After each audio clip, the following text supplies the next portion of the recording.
السلام علیکم دوستو۔ پرانے وقتوں کی بات ہے، کسی ملک پر ایک بادشاہ حکومت کرتا تھا۔ اس کی دیانتداری اور ایمانداری کی لوگ مثالیں دیتے تھے۔ وہ اتنا انصاف پسند تھا کہ لوگ کوئی جرم کرنے سے بھی ڈرتے تھے۔ لیکن اس کی حکمرانی میں ایک ایسا واقعہ پیش آیا جس نے بادشاہ کو بھی حیران کر دیا۔ اس کا ایک وزیر بھی تھا جو بے حد لالچی اور زناکار تھا۔ بادشاہ جس ملک پر حکومت کرتا تھا وہاں ایک چھوٹا سا گاؤں موجود تھا۔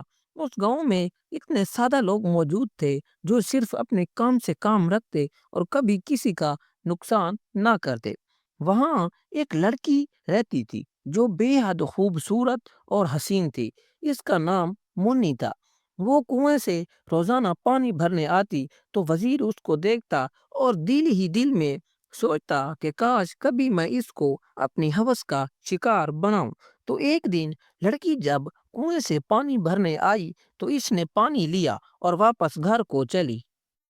تو وزیر نے اس کا پیچھا کیا، اس کے گھر پر جا پہنچا۔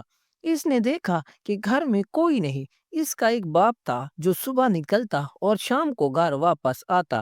وزیر نے موقع دیکھتے ہوئے لڑکی پر ڈنڈے سے وار کیا اور اس سے زیادتی کی، اور جب لڑکی کو ہوش آیا تو لڑکی نے خود کو برہنہ نیم حالت میں پایا۔ اس نے دیکھا کہ اس کے کپڑے پھٹے ہوئے اور جسم پسینے سے شرابور ہے۔ تو اس کو پتہ چل گیا کہ اس کو کسی نے اپنی زیادتی کا نشانہ بنایا۔ تو لڑکی نے سوچا کہ وہ کیا کرے۔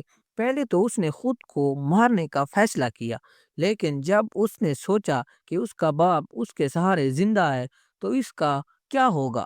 پھر لڑکی کی نظر زمین پر لکھی تحریر اور کچھ روپیوں پر پڑی، اور ساتھ میں ایک رومال بھی پڑا نظر آیا۔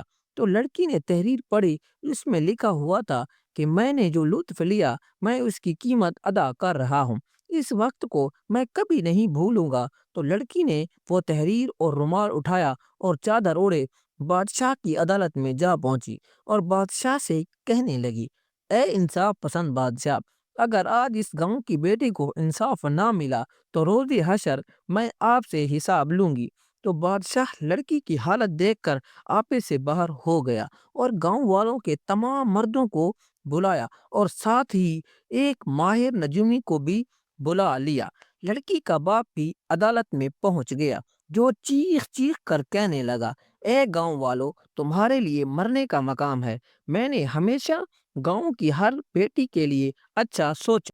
تو سب گاؤں والوں نے کہا، ہم یہ جرم کرنے سے پہلے ہلاک نہ ہو جاتے، ہم نے ایسا کچھ بھی نہیں کیا۔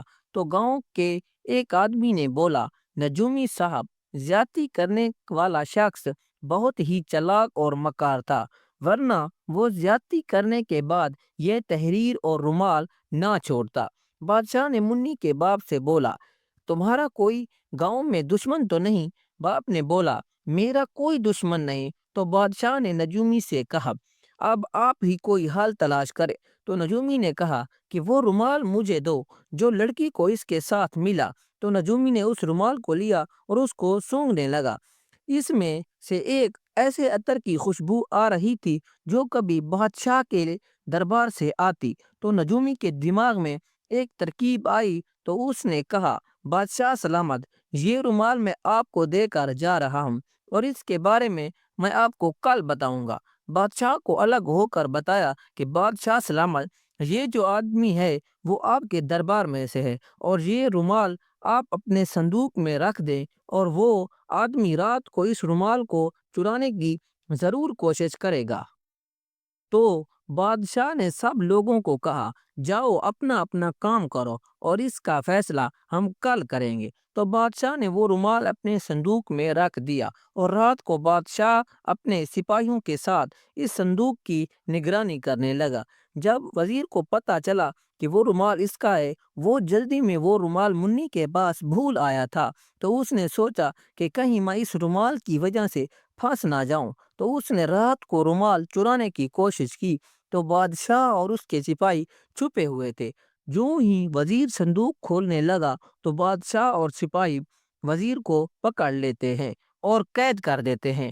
صبح بادشاہ سب گاؤں والوں کو بلاتا ہے اور کہتا ہے، یہ دیکھو، یہ ہے وہ آدمی جس نے منی کے ساتھ زیادتی کی تھی۔